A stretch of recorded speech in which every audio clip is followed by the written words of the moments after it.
동물의 세계는 약육 강식 세계지요. 약한 자만이 살아남게 되어 있다는 것입니다. 그래서 이러한 것이 인간의 원리에 똑같이 적용이 되면서 사람이 살아가는데 사람들끼리도 약하면 죽는다. 그래서 사람들이 자기가 이기려고 다 뭐하느냐? 강하려고 배우고, 강하려고 힘쓰고, 강하려고 모든 구비조건을 갖추는 것을 볼 수가 있습니다. 그래서 사람들의 약함은 죽고 약함은 당하기 때문에 많은 사람들이 강해지려고 노력하는 것이 이게 사람들의 특징이 아닌가 이렇게 생각을 합니다. 이러한 이야기가 있습니다. 여러분들이 아시는 박찬호 선수가 미국 LA에 그러한 투수 생활을, 야구 선수 생활을 하게 되었을 때 샌프란시스코 팀과 경기를 하다가 이 박찬호가 그 사람의 몸에다가 공을 실수로 던지게 되었습니다. 시비가 일어난 거예요. 막 시비가 일어난 거예요. 자기는 실수로 던졌는데 상대편은 고의로 던진 것처럼 해가지고 박찬호를 향하여서 막 뛰어오면서 멱살을 잡으려고 할 때, 여러분이 잘 아시는 박찬호가 그때 2단 옆차기 하면서 그 사람을 탁 쓰러뜨리는 것이 전 세계 TV 앞에 방영이 되었습니다. 그랬을 때 나중에 기자가 물어봤습니다. 왜 그렇게 과격하게 발길질을 했습니까? 이렇게 물어봤을 때 박찬호 선수는 뭐라고 이야기했느냐? 이 바닥에서 한 번 밀리면 끝장입니다. 네, 그러한 이야기를 했다고 합니다. 무엇입니까? 사람이 약해 보이면은 여러분 뭐 한다는 거예요? 사람이 사람을 넘고 일어선다는 그러한 말씀입니다. 그렇기 때문에 인간사의 모든 것이 세상의 법칙이 그래요. 사람이 약하면은 약한 사람을 위로해주고, 약한 사람을 이해해주고, 약한 사람을 도와주는 거, 이건 여러분 그냥 글에 대한 법칙이지만은 실제로 세상 가보세요. 그렇게 되어 있지 않다는 것입니다. 약한 자는 밟고 일어서게 되어 있는 것이 세상의 원리임을 말씀을 하고 있습니다. 그래서 이 연약한 사람들은 어디 가든지 여러분 소외를 당합니다. 어디 가든지 여러분 이 사람들의 삶이 늘 위축되며 살아가게 된다는 거예요. 그래서 그래서 약한 사람들의 특징이 있어요. 약한 사람들이 강하게 보이려고 몸에다가 뭐를 하느냐? 문신하는 이런 모든 것도 약하기 때문에 누구에게, 사람에게 강하게 보이려고 뭐 하는 거냐면 포장하는 것을 볼 수가 있습니다. 세상의 원리는 약하면은 외면당합니다. 세상의 원리는 약하면은 버림받습니다. 세상의 원리는 약하면은 소외시킵니다. 이것이 세상의 원리입니다. 근데 성경의 원리는 세상의 원리를 따라가지 않습니다. 여러분, 성경의 원리는 바로 무엇이냐면요, 약할 때 하나님이 찾아오신다는 겁니다. 약한 자를 찾아오시고, 약한 자를 위로해 주시고, 약한 자에게 친구가 되어 주시고, 약한 자를 붙잡아 주시고, 그래서 하나님이 약한 자를 붙잡아 주시기 때문에 약한 자가 나중에 하나님의 능력을 붙잡고서 무하게 되냐? 강한 자로 나오는 것이, 이것이 성경의 법칙임을 말씀을 하고 있습니다. 성경에 보면 그래서 모든 약한 사람들은 누구 만나? 하나님을 만나서 다 강하게 쓰임받았던 것 기록들이 많이 있습니다. 여러분, 오늘은 바울의 연약함입니다. 바울의 약함입니다. 바울은 이러한 약함이 있었고 연약함이 있었고 어떻게 보면은 인간으로서 가장 수치가 있었지만은 이걸 통하여서 하나님의 능력이 내려오는 뭐가 되었다는 겁니까? 시점이 되었다는 것을 말씀을 하고 있습니다. 그래서 우리 신앙인들은 우리가 믿음의 법칙을 가지고 살아갈 때 나의 약점들이 있고 연약함이 있을 때가 있어요. 여러분, 이러한 연약함을 여러분들이 세상의 법칙으로 바라보지 마시고 성경의 법칙으로 바라보시는 성도가 되기를 간절히 바랍니다. 연약할 때 하나님이 찾아오십니다. 연약할 때 사람들은 하나님을 의지하게 되어 있다는 것입니다. 코로나19라는 이 연약함을 통하여서 많은 사람들이, 교만했던 사람들이 어떤 삶을 살게 되느냐? 겸손의 모습으로 돌아가는 걸 볼 수가 있고요. 기도하지 않았던 사람들이 이때 기도하는 모습을 볼 수가 있고요. 성경을 덜 읽었던 분들이요, 이때 성경을 더 읽는 것을 볼 수가 있다는 것입니다. 오늘은 여러분 바울의 연약함입니다. 바울의 이 연약함을 통하여서 바울이 무엇을 붙잡았는가, 이 붙잡은 것을 여러분이 붙잡고 빠져나가시기를 간절히 축원합니다. 바울은 여러분 몸에 연약함, 육신에 연약함이 있었을 때에 많은 사람들이 이 연약함을 통하여서 어떤 사람들은 여러분 교만해집니다.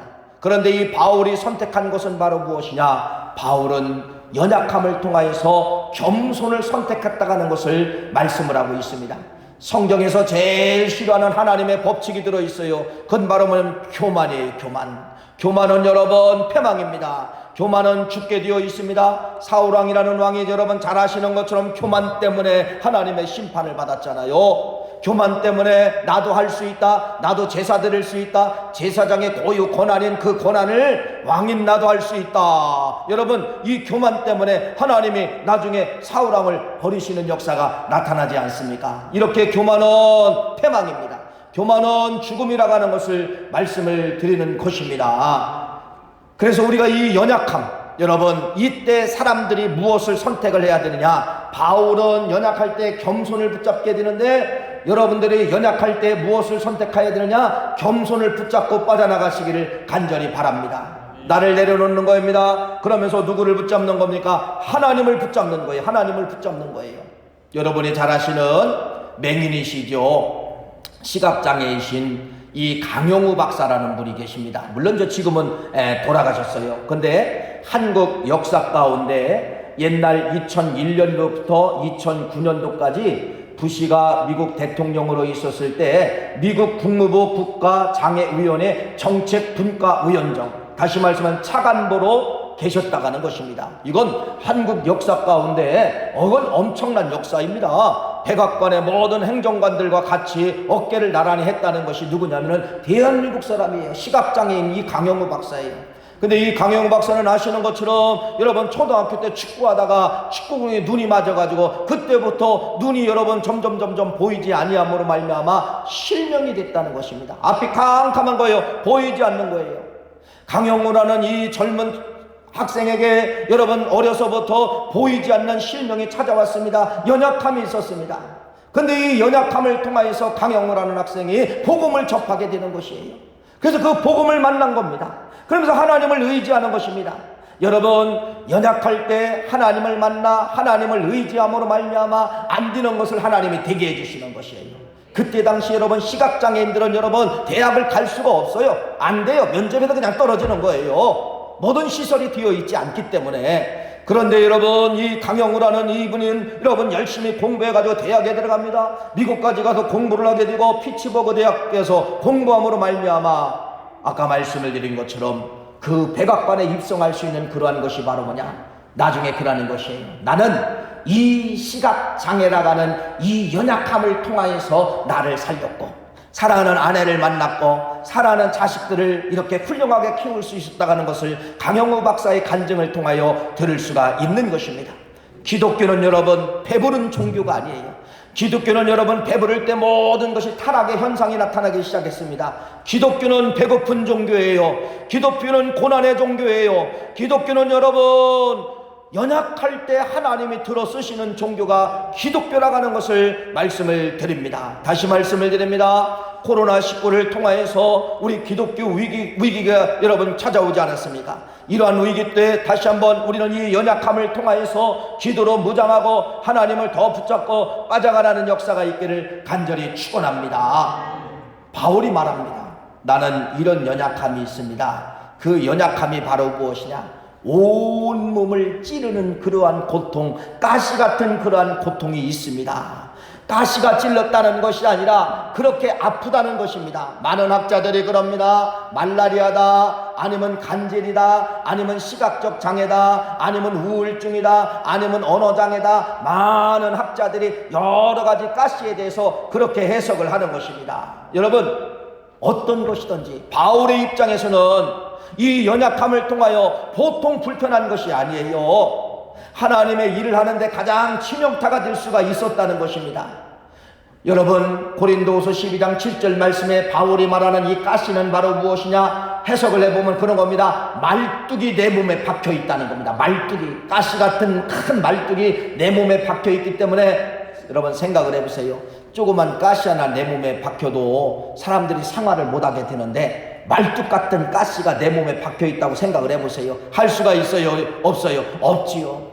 바울은 여러분 이 가시를 여러분 뭘로 생각해야 되냐? 원수, 사라져야 될 원수, 없어야 될 원수로 생각했다는 것입니다. 그런데 나중에 바울이 생각이 바뀌어지는 거예요. 시각이 바뀌어지는 것이에요. 어떻게 바뀌어졌습니까? 이렇게 바뀌어졌습니다. 하나님이 주신 선물이다. 여러분, 가시는 진짜 누구도 원하지 않잖아요. 근데 바울의 시각이 바뀌어지는 거예요. 그 가시가 누가 주셨다는 겁니까? 하나님이 주셨다는 겁니다. 하나님이. 오늘 말씀을 한번 봅시다. 고린도후서 12장 7절 말씀을 같이 한번 읽겠습니다. 화면에 나옵니다. 여러 계시를 시작. 여러 계시를 받은 것이 지극히 크므로 너무 자만하지 않게 하시려고 내 육체에 가시 곧 사탄의 사자를 주셨으니 이는 나를 쳐서 너무 자만하지 않게 하려 하심이니라. 할렐루야. 바울이 정확하게 알았어요. 뭐를 이 가시가 어디서 왔느냐? 저기 말씀해 보면 어디서 주셨다는 거예요? 하나님이 주셨으니. 할렐루야. 하나님이 주셨으니 이것이 중요하다는 겁니다. 하나님이 주셨으면 하나님이 뭐 한다는가? 하나님이 풀어준다고 하는 것을 이 바울이 알게 된 것입니다. 바울은 그래서 방향을 하는 거예요. 이 가시가 어디서 내려왔느냐? 내 실수로 내려왔느냐? 이것도 아니에요. 하나님이 주셨으니. 하나님이 주셨다고 하면은 여러분, 하나님은 반드시 뭐 할 수 있다는 겁니까? 풀어주실 수 있다고 하는 것을 말씀을 하면서, 그래서 이 바울이 이렇게 말을 합니다. 7절 말씀, 아까 그 말씀에 보니까 뭐냐? 왜 이걸 하나님이 나에게 주셨느냐? 주신 목적을 알고 있어요. 주신 목적은 이겁니다. 이는 나를 쳐서 너무 자고하지 않게 하려 하심이니라. 가시를 주신 목적이 뭐라는 거예요? 자고가 뭐예요? 여기서 교만입니다. 교만. 하나님이 나를 교만하지 않게 하기 위해서 가시를 주었다, 이렇게 말씀을 하고 있는 것입니다. 맞습니다. 바울이 여기서 무엇을 붙잡나 잘 보세요. 인간의 연약함, 가시를 통하여서 바울이 콱 붙잡는 것이, 여러분, 하나님이 이 가시를 주신 목적은 내가 교만하면 나는 죽는다, 교만하면 하나님 앞에 하나님이 나를 버린다. 그래서 이 바울이 선택한 건 하나님이 나를 자고하지 않게 하기 위해서, 교만하지 않게 하기 위해서, 나를 겸손하게 하기 위해서 이걸 주셨구나. 여러분, 무엇을 선택하나 보세요. 연약함을 통하여, 가시를 통하여 바울이 여기서 선택하는 건 바로 무엇이냐? 겸손을 붙잡게 되어 있다는 것입니다. 겸손. 여러분, 말씀을 드린 것처럼 대한민국의 위기입니다. 한국교회 앞에 어떻게 보면 위기입니다. 이 위기에 누가 잘했다, 누가 못했다, 이러한 여러분이 교만을 부리면 안 되는 것이에요. 다 내 부덕입니다. 내 실수입니다. 어떻게 이 코로나19가 내 실수입니까? 그렇게 바라보라는 겁니다. 여러분, 내 실수로 바라보시고 나의 교만으로 바라보시고, 사람들이 이 모든 시기에는 어떻게 내려가냐? 예수님이 십자가 지실 때 가장 서번트 리더십 내려가신 것처럼, 내려가셔서 제자들의 발을 씻겨주시는 그 예수님의 모습처럼, 이번 이 코로나19를 통하여 한국교회가 겸손하게 내려가시기를 간절히 바랍니다. 한국교회 모든 성도들이 예수님처럼 가장 밑바닥으로 내려가시는 그러한 일이 되기를 간절히 바랍니다. 위기를 통하여, 연약함을 통하여서 바울이 붙잡은 것은 겸손을 붙잡았어요. 여러분, 지금 우리 대한민국 한국교회가, 대한민국이 붙잡아야 될 것이 너무 자만하지 않았습니까?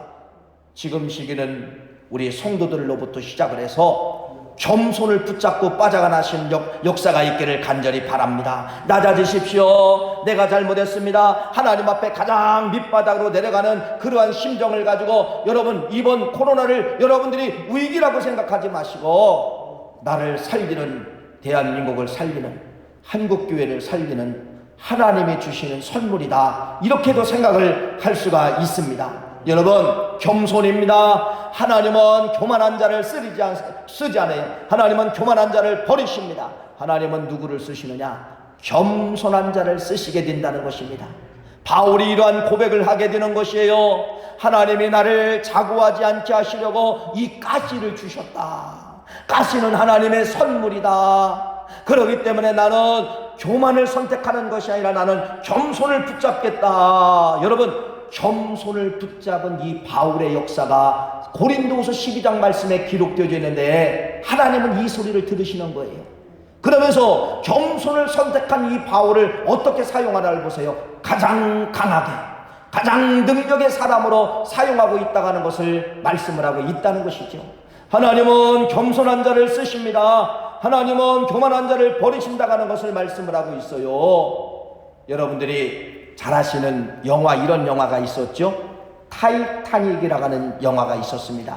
자, 이 배는요, 1912년도 지금으로부터 90여 년 전에 2,000명 이상, 2,500명 정도를 태울 수 있는 그때 당시는 여러분 엄청난 배였습니다. 화력으로 가는 배이기 때문에 엄청난 배였어요. 이 배를 건조하고 많은 사람들이 이렇게 이야기를 했다는 것입니다.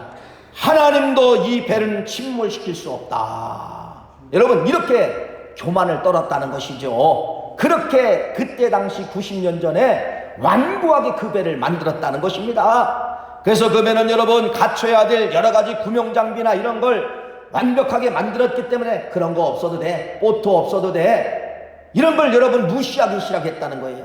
그런데 어떻게 됐습니까? 빙산에 이 배가 부딪힘으로 말미암아 산산조각이 나무로 몇 명이 죽었습니까? 2200명이 탑승을 했는데 1500명이 여러분 바다에 수장된 것이 역사 속에 기록되어져 있고 영화 속에 기록되어져 있지 않습니까? 왜 그 배가 침몰되었을까요? 이 배는 뭐한다? 무너지지 않는다. 이 배는 절대로 하나님도 침몰시킬 수 없다라는 그러한 교만의 법칙을 가졌기 때문에, 자만의 법칙을 가졌기 때문에 그 빙산 얼음덩어리에 부딪혔을 때 배가 바닷속으로 가라앉는 그러한 역사가 나타나지 않았습니까? 사랑하는 귀한 성도님, 여러분의 연약함이 무엇입니까? 여러분이 가장 힘든 것이 무엇입니까? 바울이 붙잡은 것처럼, 바울이 선택한 것처럼 여러분의 연약함은 하나님의 뜻과 목적이 있다는 겁니다. 바울의 가시는 하나님의 목적과 하나님의 뜻이 있었다는 거예요. 여러분의 연약함이 있어요. 그 연약함은 하나님의 어떻게 보면은요 목적일 수 있어요. 하나님의 뜻일 수 있어요. 연약함을 통하여서 겸손을 선택하시기를 간절히 바랍니다. 그러면 하나님이요 어떤 역사가 있냐? 다시 사용하십니다. 다시 일하십니다. 바울이 그 가시를 통하여 교만을 선택했다고 하면 하나님은 바울을 거기서 버렸을 것입니다. 바울은 거기서 겸손을 붙잡았기 때문에 하나님은 그 바울을 다시 뭐하느냐? 사용하는 역사가 있었음을 말씀을 드립니다. 그래서 바울을 통하여 첫 번째 원리는 바로 무엇이냐? 인간에게는 실수가 있고 연약함이 있고 부족함이 있는데 이걸 통하여서 여러분 뭐를 선택을 하라는가? 바울처럼 겸손을 선택하고 빠져나가시는 여러분의 역사가 있기를 간절히 축원합니다. 두 번째는 바울은 이 연약함을 통하여서 뭐를 하게 되냐면요 은혜를 경험하게 됩니다. 연약함을 통하여서 은혜, 연약함 속에 여러분 하나님의 놀라운 은혜가 들어있다는 것을 말씀을 드립니다. 기도는 여러분 뭐라고 이야기하죠? 다른 언어로 말하면 생명이라고 이야기합니다. 기도는 여러분 하늘문이 열리는 역사가 나타나게 되는 것이에요. 야곱이 돌베개를 자는데 기도했을 때 어떤 문이 열리고 하늘문이 열리고 야곱의 미래에 대해서 하나님이 비전을 제시해 주는 장면이 창세기 말씀에 기록되어져 있습니다. 기도는 하늘문이 열리는 역사가 있습니다. 기도는 하나님을 만나는 통로가 됩니다. 기도는 생명이 들어오는 그러한 역사가 나타나게 되는 것이에요. 바울이 가시를 통하여서, 연약함을 통하여서, 문제를 통하여서, 아픔을 통하여서 뭐라고 했을까요? 성경에 나와 있습니다. 8절 말씀입니다. 오늘 본문 말씀 12장 8절 말씀을 한번 같이 한번 읽겠습니다. 이것이 시작. 내가 3번 주께 간구하더니, 3번이라는 단어가 나오는데 3번만 기도했다는 그런 뜻이 아닙니다. 여러분 바울이 어떻게 기도했을까요? 간절하게 기도한 것이 3번이라는 것입니다. 식음을 전폐하면서 하나님 이 문제를 해결해 주세요, 이것을 놓고 기도했던 것이 바울이 3번을 그렇게 기도했다는 겁니다. 그러니까 사생결단하면서 금식하면서 이 가시 문제를 해결해 달라고 그렇게 간절하게 기도한 것이 3번이었다고 바울이 여기서 말씀을 하는 것이에요. 기도하면은 그 문제가 딱 해결되어야 되잖아요. 여러분 성경에 그렇게 멋있으면은요 안 믿을 사람이 어디 있어요. 그런데 문제를 놓고 기도했는데 문제가 없어지지 않습니다.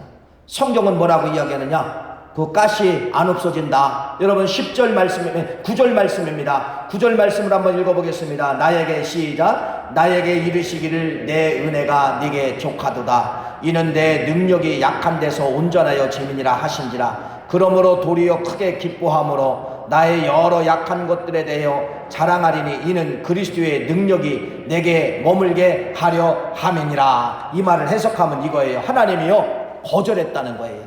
나 네 가시 없애주지 않는다. 거절했다는 것입니다. 여러분 얼마나 절망입니까? 그러면서 하나님이 네 가시 그대로 있을 거라, 그 말이 네 가시 그대로 있을 것인데 뭐라고 말씀하는가? 내 은혜가 네게 족하리라. 이 말은 바로 뭐예요? 가시는 그냥 있는데 하나님이 뭘로? 은혜로 보상해 주겠다, 그 말이에요. 가시는 그대로 있는데 뭐를 주겠다는 거예요? 하나님의 은혜를 더하여 주시겠다, 이렇게 말씀을 하고 있는 겁니다. 여러분 이게 기도의 묘미예요. 기도하면은 하나님이 그 문제는 해결해 주지 않아도 더 나은 걸로 보상해 줄 때가 있다는 것입니다. 바울의 원리가 지금 그거예요. 가시는 없어지지 않았지만은 뭐가 임했다는 겁니까? 하나님의 은혜가 임하게 되었다고 말씀하면서, 그래서 바울이 이렇게 고백을 하는 것입니다. 그 가시 때문에 나는 어떤 사람이 되었느냐? 하나님의 은혜가 내려왔고 그 은혜를 통하여서 나는 어떤 사람이 되었다는 겁니까? 강한 사람이 되었더라. 이것이 10절 말씀이에요. 10절 말씀을 한번 읽어보겠습니다. 그러므로 시작. 그러므로 내가 그리스도를 위하여 약한 것들과 능욕과 궁핍과 방해와 권고를 기뻐하노니 이는 내가 약한 그때의 강함이니라. 할렐루야. 가시는 그대로 있는데 하나님의 은혜가 내려왔어요. 그 은혜는 바로 무엇이냐면요, 강한 능력이 내려왔다, 이렇게 말씀을 하고 있는 것입니다. 강한 능력이 내려왔다는 거예요. 여러분 외적 조건은 그대로 있는데 내적 조건이 변화가 됐다는 거예요. 그것이 바로 뭐예요? 하나님의 능력이, 하나님의 강력한 역사가, 임파테이션, 나를 붙잡아줬다, 이렇게 말씀을 드리는 것입니다. 그래서 이 능력을 통하여서 바울이 가시는 그대로 있어요. 가시는 그대로 있는데 복음을 전파하러 다닙니다. 근데 이 속에는 지금 뭐가 들어있어요? 하나님의 은혜로 내려온 능력이 들어있어요. 능력이 들어있으니까 여러분 수많은 문제들이, 수많은 연약함을 만나요. 바울이 이 이후에 어떻게 고백하냐면요, 어떠한 연약함을 만나든 어떠한 문제를 만나든 바울이요 사라진 게 하나가 있어요. 그게 바로 뭐냐면요, 두려움이 싹 사라졌다는 겁니다. 하나님의 은혜가 내 가슴에 채워지니까, 옛날에는 그 가시 때문에 쩔쩔매고 두려워하고 무서워했는데 가슴에 하나님의 능력이 채워지니까 어떤 문제, 죽음의 문제가 와던, 배가 파손이 되던, 또 매를 맞아 죽음의 고비를 넘기던 바울이 절대로 그런 거에 대해서 뭐하지 않았다? 두려워하지 않았다는 겁니다. 그래서 바울이 이런 고백을 하는 거예요. 죽음을 두려워하지 않은 거예요. 살려주면 나는 무에서 좋고 나는 전도하겠다. 지금 죽어도 좋다. 여러분 지금 죽으면 바울이 뭐 하는 거예요? 나는 천국 가기 때문에 좋다. 이런 사람이 어디 있습니까? 이런 사람이 제일 무서운 사람이에요. 살아도 좋고 죽어도 좋고. 이게 바울의 고백이에요. 여러분 가시 그냥 있다니까요. 그 가시 여러분 없어지지 않았어요.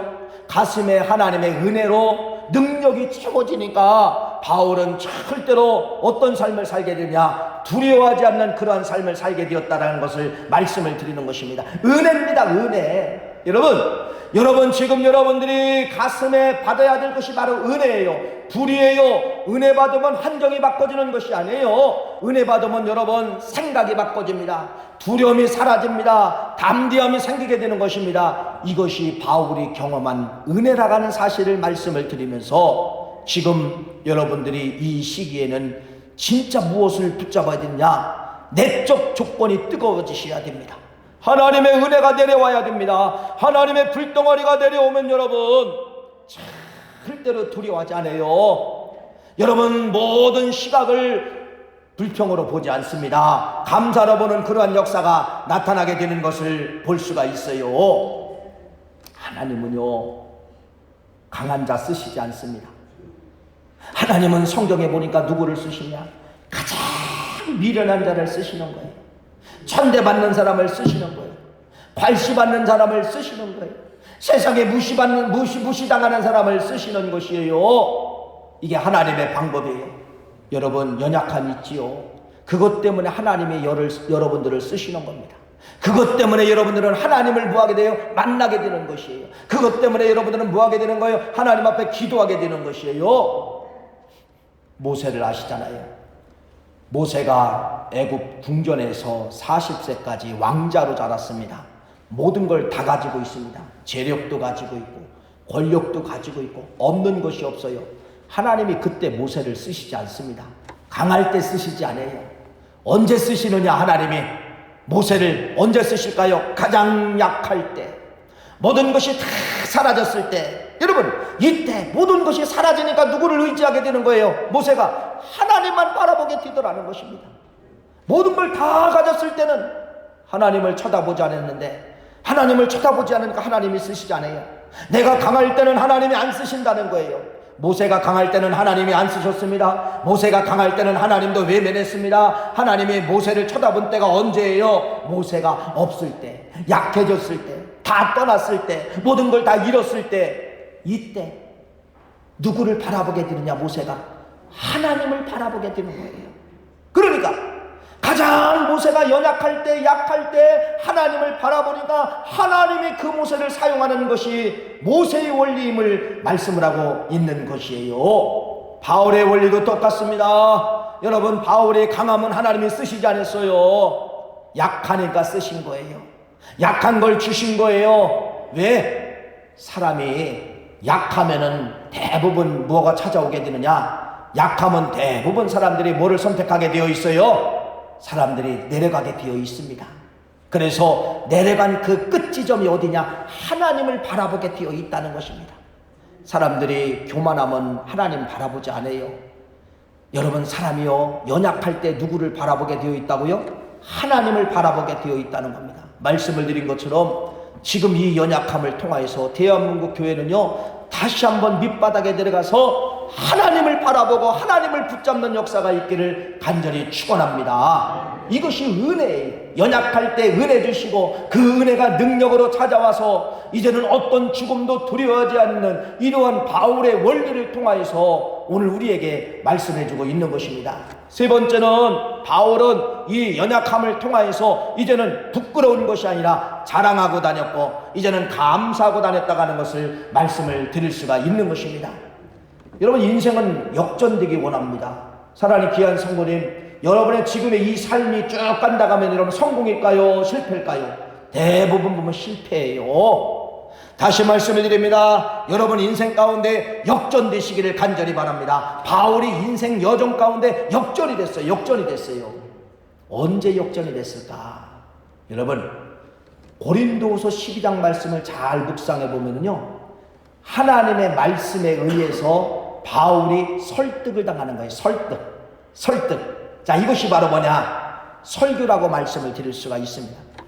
바울은 하나님 앞에 설교를 듣다가 바울은 설득당합니다. 그래서 바울이 선택한 것이 겸손을 붙잡게 되는 거예요. 설교를 통하여 은혜 받고 겸손을 붙잡고 그 겸손을 통하여 하나님의 내적 충만, 은혜가 내려옴으로 강한 바울이 되었다고 하는 것을 말씀을 드렸습니다. 설득당했어요. 설득당할 때 바울이 역전시켰음을 말씀을 하고 있습니다. 설교가 바로 뭐예요? 여러분의 생각을 설득시키는 겁니다. 여러분의 교만을 내려오게 만드는 것입니다. 이게 설교예요. 설교를 통하여서 여러분 하나님의 말씀을 통하여서 하나님의 말씀을 듣다가 읽다가 깨어지는 역사가 있기를 간절히 바랍니다. 바울이 설교를 통하여 설득당했어요. 바울이 설교를 통하여 두 손을 들었다고 하는 것을 말씀을 하고 있습니다. 그래서 이제는 바울이 그 가시 아직 안 없어졌어요. 그냥 있어요. 가시 있어요. 내적은 뭐만 들어왔어요? 하나님의 은혜로 능력만 들은 것 뿐이에요. 그러니까 바울의 상황에는 외부적으로 바뀐 게 있어요, 없어요? 누가 봤을 때 전혀 바뀐 게 없어요.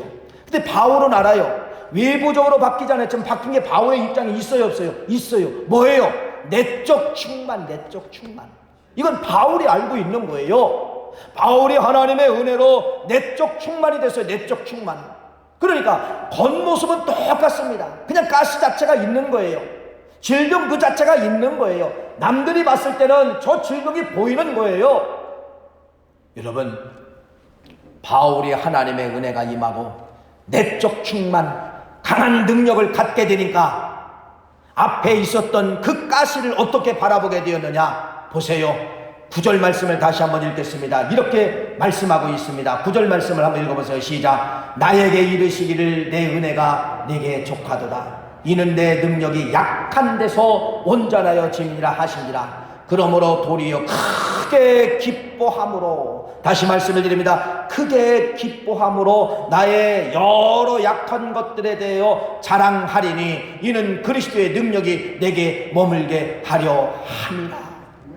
자, 아니 그 가시 없어달라겠는데 안 없어졌어요. 그냥 있어요.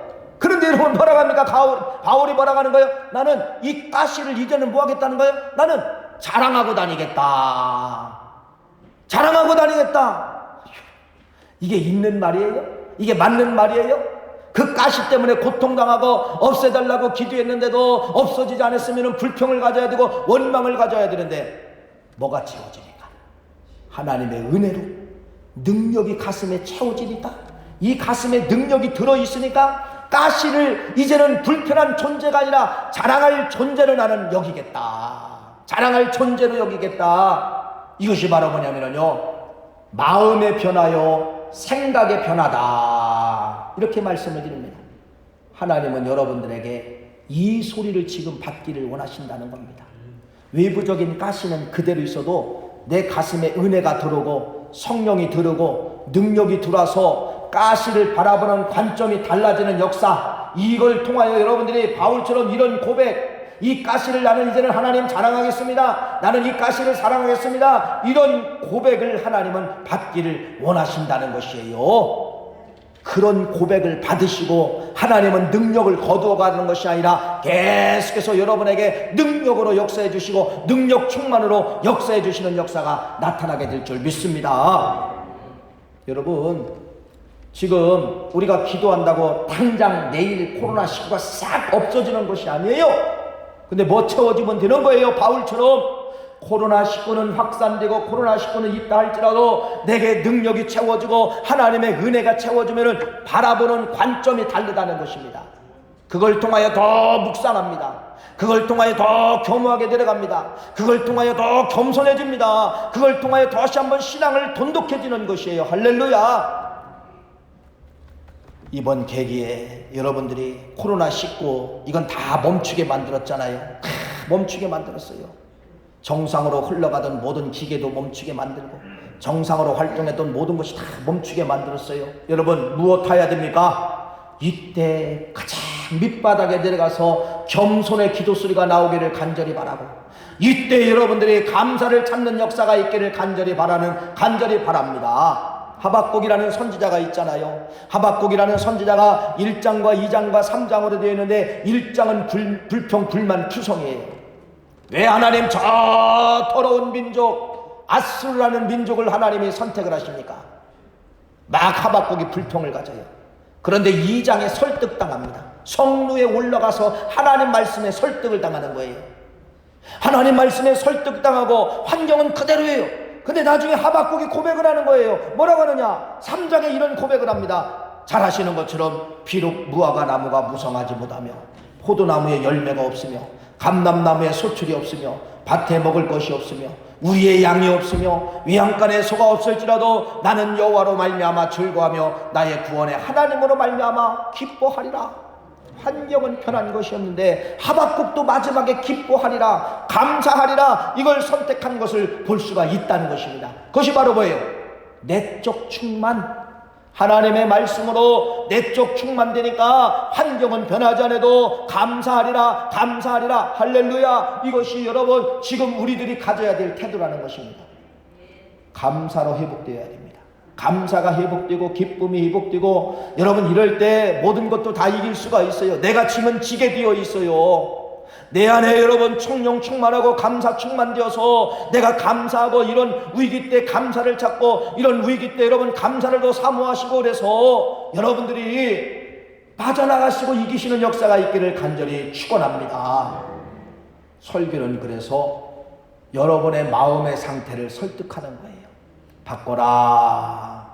불평불만 갖지 마라. 국가에 대해서 불평불만 갖지 마라. 지도자에서 불평불만 갖지 마라. 세상 것 의지해봐라. 인간의 한계가 거기뿐이다. 안 된다. 여러분, 하나님의 말씀은 여러분을 계속해서 뭐하느냐? 설득하게 만드는 거예요. 너 기도하라. 민족을 해서 네가 그렇게 기도해봤느냐? 네가 이런 문제를 놓고 기도해봤느냐? 교회 예배를 해보고 있을 때 기도해봤느냐? 네가 그렇게 예배를 사랑해보았느냐? 여러분, 하나님의 말씀을 통하여 계속해서 설득당하면은요, 내 안에 뭐가 찾아오느냐? 기쁨이 찾아오게 되어 있다는 것입니다. 이게 하나님의 말씀이에요. 이걸 가리켜서 뭐라고 이야기하느냐? 은혜 받았다, 그렇게 말씀을 드립니다. 결론입니다. 세 사람을 여러분에게 소개를 합니다. 우리 화면에 한번 띄워주시기를 바랍니다. 한번 화면 띄워주세요. 자, 첫 번째 저분은 여러분이 잘 아시죠? 이지선 자매입니다. 저 위의 사진은 21살 때 아주 예쁜 얼굴이었었는데, 그 밑에 얼굴은 음주운전 사고를 당했어요. 음주운전한 사람이 이지선 씨의 차량을 교통사고를 당해가지고 온 몸이 불길에 휩쓸리게 됐습니다. 그래서 말 그대로 50% 60% 다 온몸이 다 타버린 것이에요. 몇 번까지 수술했냐? 40번을 수술했어요. 40번. 그러니까 이 처녀가, 저렇게 아름다운 처녀가 여러분 죽기를 간구한 겁니다. 그런데 가장 연약할 때 누구를 만나게 되느냐? 하나님을 만나게 된 것이에요. 하나님을 만나니까 죽음을 포기하고 이제는 뭐를 붙잡게 되냐? 살아야 된다. 생명을 붙잡게 되었다는 것입니다. 그래서 여러분 40번 50번 수술해가지고 저 얼굴을 형체를 갖게 되면서 열심히 공부했어요. 사회복지학을 공부했어요. 미국에 가서 공부했습니다. 지금은 한동대학교 교수가 됐습니다. 한동대학교 교수. 여러분, 저 이지선 자매의 간증을 들어보면요, 하나님의 은혜였습니다. 하나님의 은혜였습니다. 나를 이렇게 만들어주지 않았다면요, 나는 하나님을 버리고 방탕한 삶을 살았을 것이에요. 두 번째, 잘 아시는 레노 마리아라는 저 가수예요. 중증 장애인으로 태어납니다. 어려서부터 두 팔이 없어요. 다리 하나가 있는데 그것도 정상적인 다리가 아니에요. 여러분, 저 몸을 가지고 우리 대한민국 1988년도 올림픽을 했잖아요. 그때 수영 선수가 왔어요. 장애인 올림픽에 와가지고 금메달을 땄습니다. 저 선수가. 그래서 여러분, 지금은 가스펠 가수로 전 세계에 하나님을 찬양하며 다니는 거예요. 못하는 것이 없어요. 안 되는 것이 없어요. 그분의 간증도 들어보면 하나님이 나 같은 인생을 지금 사용하고 있습니다. 가장 연약할 때 하나님을 붙잡으니까 하나님은 나를 버리지 않냐고 세계 방방곡곡에 나를 불러주셔서 내가 간증을, 찬양으로 간증을 하고 있습니다. 이렇게 이야기하는 것이에요. 세 번째 분은 여러분 아시잖아요. 목적이 이끄는 삶이라는 저 책, 전 세계 말 그대로요 베스트셀러가 됐어요. 저분은 목사님이세요. 어디 교회 목사님이냐? 미국의 세들백 교회라는 교회 담임 목사이십니다. 25,000명이 모이는 교회예요. 그런데 저분의 간증을 듣다가 깜짝 놀랐어요. 저분은 세계에서 15명, 16명밖에 없는 아주 희귀한 질병을 가지고 있더라고요. 그것이 바로 뭐냐면요, 아드레날린 증후군이라고 하는 그러한 병을 가지고 있습니다. 여러분, 사람 몸에 아드레날린이 좋잖아요. 아드레날린이 있어야 좋은 반응을, 근데 이분은 이 아드레날린이 좋게 반응을 하는 것이 아니라 반대로 역사가 일어난다는 것이에요. 아드레날린의 증후군이 여러분 시작되면은요, 이분은 뭐 하느냐? 시야가 점점 사라지게 된다는 거예요. 안 보인다는 거예요. 안 보인다는 거예요. 안 보이면서 열이 일어나고 공황장애가 찾아오고 모든 것이 제어가 되지 않는 그러한 아주 중증 그러한 병을 가지고 있는 분이에요. 그런데 세들백 교회 25,000명 교회 담임 목사를 어떻게 할 수 있을까요? 가장 연약하니까 어디가 내려가는 거예요? 밑바닥에 내려가서 기도하는 거예요. 밑바닥에 내려가서 예수님만 붙잡게 되는 것이에요. 그러니까 하나님이 저분을 중증병이 있지만은 세계 앞에, 미국 사회 앞에 위대하게 쓰임받는 것을 볼 수가 있습니다. 사랑하는 귀한 성님, 연약함, 겸손을 배우십시오. 바울의 원리입니다. 연약함, 기도를 선택하세요. 하나님의 은혜가 우리 몸 안에 들어오면은, 내 내적 충만 들어오면은 가시는 없어지지 않아도 내 몸에서 뭐가 나올 수가 있어요? 감사가 나올 수가 있다는 것입니다. 이 위기는 겸손과 감사로 빠져나갈 수밖에 없다는 것을 말씀을 드립니다. 우리 9월 가족, 또 인터넷을 통하여서 말씀을 받고 있는 모든 분들, 이번 이 코로나19를 통하여서 겸손하십시오. 더 기도 안 했던 분들은 기도로 내려가십시오. 또 이번에 더 감사를 찾으면서 이 위기를 빠져나가시는 모든 우리 9월 가족 되시기를 간절히 축원합니다. 기도합니다. 하나님 감사합니다. 바울이라는 분을 알려주심을 감사합니다.